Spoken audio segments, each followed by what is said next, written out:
Assalamualaikum warahmatullahi wabarakatuh. Halo anak-anak, berjumpa lagi di channel belajar Tino Adi. Pada kesempatan kali ini, kita akan belajar tema 7 tentang peristiwa dalam kehidupan, subtema 1, peristiwa kebangsaan masa penjajahan, pembelajaran ke-1 untuk kelas 5 semester 2. Jangan lupa anak-anak berdoa terlebih dahulu sebelum menonton video ini. Materi yang akan kita pelajari pada pembelajaran ke-1 di subtema 1 ini yaitu materi IPS KD 3.4 tentang peristiwa kedatangan bangsa Eropa ke Indonesia, materi bahasa Indonesia KD 3.5 tentang membuat teks ulasan, dan materi IPA KD 3.7 tentang sifat-sifat benda.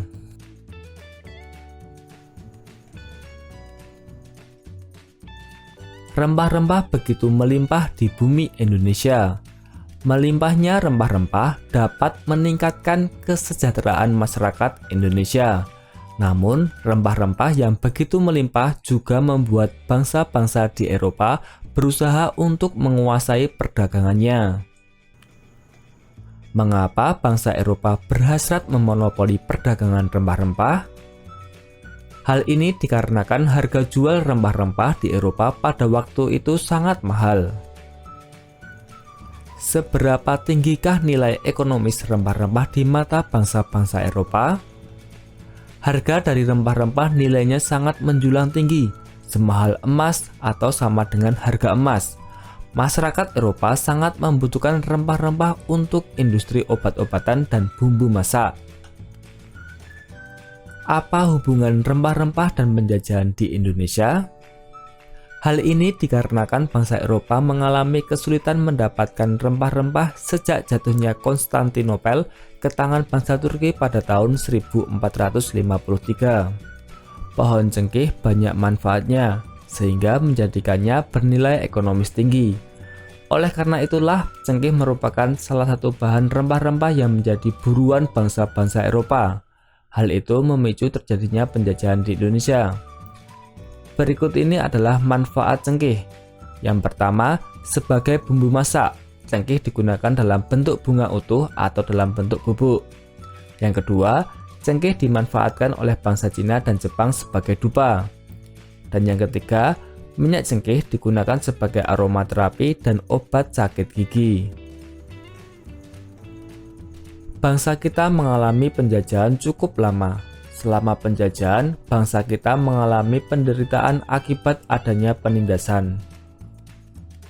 Pada masa pemerintahan kerajaan-kerajaan Islam di Indonesia, datanglah orang-orang Eropa yang mengadakan pelayaran samudera.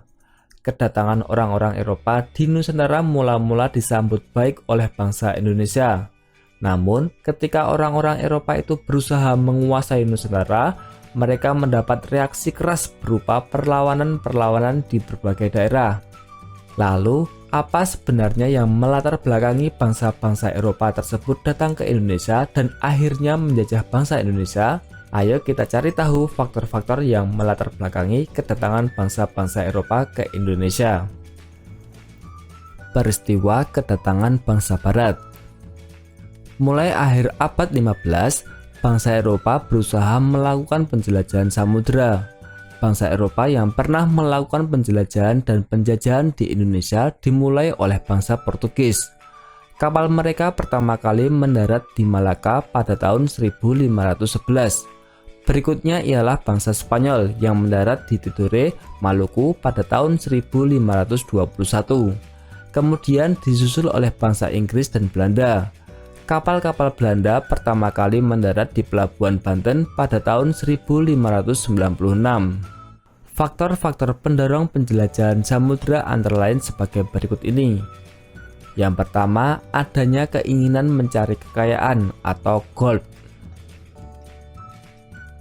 Kekayaan yang mereka cari terutama adalah rempah-rempah. Sekitar abad 15 di Eropa, harga rempah-rempah sangat mahal. Harga rempah-rempah semahal emas atau gold. Mereka sangat membutuhkan rempah-rempah untuk industri obat-obatan dan bumbu masak. Yang kedua, adanya keinginan menyebarkan agama atau gospel. Selain mencari kekayaan dan tanah jajahan, bangsa Eropa juga membawa misi khusus. Misi khusus tersebut adalah menyebarkan agama kepada penduduk daerah yang dikuasainya. Tugas mereka ini dianggap sebagai tugas suci yang harus dilaksanakan ke seluruh dunia dan dipelopori oleh bangsa Portugis. Yang ketiga, adanya keinginan mencari kejayaan atau glory. Di Eropa, ada suatu anggapan bahwa apabila suatu negara mempunyai banyak tanah jajahan, negara tersebut termasuk negara yang jaya atau glory. Dengan adanya anggapan ini, negara-negara Eropa berlomba-lomba untuk mencari tanah jajahan sebanyak-banyaknya. Yang keempat, perkembangan ilmu pengetahuan dan teknologi. Ilmu pengetahuan dan teknologi berkembang pesat. Contohnya seperti berikut. Yang pertama, dikembangkannya teknik pembuatan kapal yang dapat digunakan untuk mengarungi samudera luas. Yang kedua, ditemukannya mesiu untuk persenjataan. Senjata dapat digunakan untuk melindungi pelayaran dari ancaman bajak laut dan sebagainya. Yang ketiga, ditemukannya kompas. Kompas digunakan sebagai penunjuk arah sehingga para penjelajah tidak lagi bergantung pada kebiasaan alam. Untuk menentukan arah, biasanya mereka berpedoman pada bintang sehingga jika angkasa tertutup awan, mereka tidak dapat meneruskan pelayarannya. Dengan kompas, mereka bebas berlayar ke arah manapun tanpa gangguan, baik siang maupun malam. Anak-anak, dari penjelasan tersebut, kita dapat menjawab pertanyaan-pertanyaan berikut ini.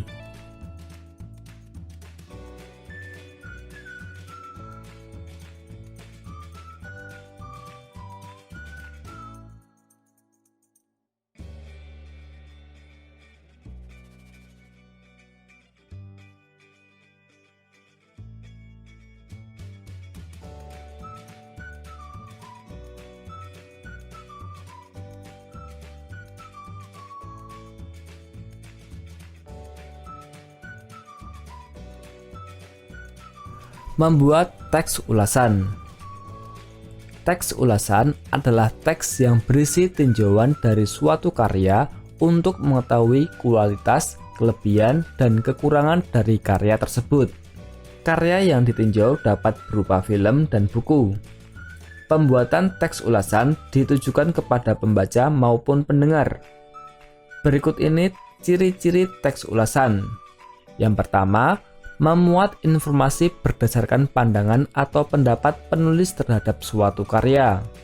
Yang kedua, pendapat penulis dibuat berdasarkan fakta yang terdapat dalam karya tersebut.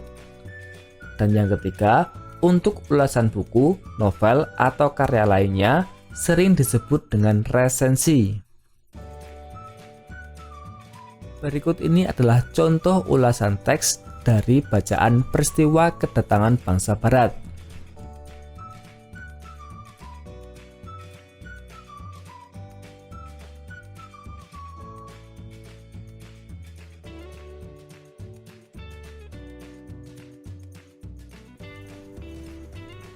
Untuk dapat mengambil manfaat cengkeh secara maksimal, setelah dipetik, cengkeh kemudian dikeringkan dengan cara dijemur.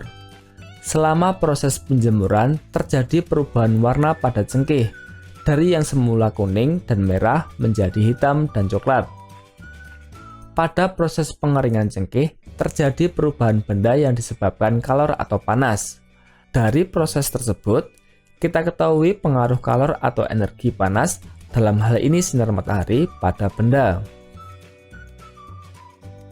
Benda-benda yang ada di sekitar kita digolongkan menjadi 3, yaitu benda padat, benda cair, dan benda gas. Ketiganya memiliki sifat yang berbeda. Salah satu manfaat mengetahui sifat-sifat benda ialah kita akan tahu cara memperlakukan benda-benda yang ada di sekitar kita. Salah satu wujud benda adalah padat. Kamu pasti memiliki banyak benda di sekitarmu yang berwujud padat. Kamu dapat memegangnya, dapat memindahkannya tanpa mengubah bentuk aslinya. Benda padat yang ada di sekitarmu dapat diubah dengan beberapa perlakuan seperti diberi panas, diberi tekanan tinggi, atau diberi perlakuan fisik seperti menggunting, menekan, melipat, atau menyobek. Wujud berikutnya adalah cair. Benda-benda cair dapat ditemui dengan mudah di sekitarmu. Air merupakan zat penting dalam kehidupan makhluk hidup yang berwujud cair. Benda cair yang ada di rumahmu biasanya berada dalam sebuah wadah seperti bak kamar mandi, baskom, gelas, atau ketel air. Perhatikanlah bahwa ketika benda cair itu dipindahkan, ia akan berubah mengikuti wadahnya. Jika wadahnya berlubang, benda cair itu akan segera mengalir keluar dari wadahnya. Jika kamu melihat sungai atau air terjun, air yang ada di dalam badan sungai akan mengalir dari tempat yang lebih tinggi ke tempat yang lebih rendah. Benda cair juga dapat merambat melalui serat-serat halus dari bahan seperti bahan kain. Benda cair mengisi rongga kecil atau pori-pori bahan tersebut. Wujud benda yang lain adalah gas.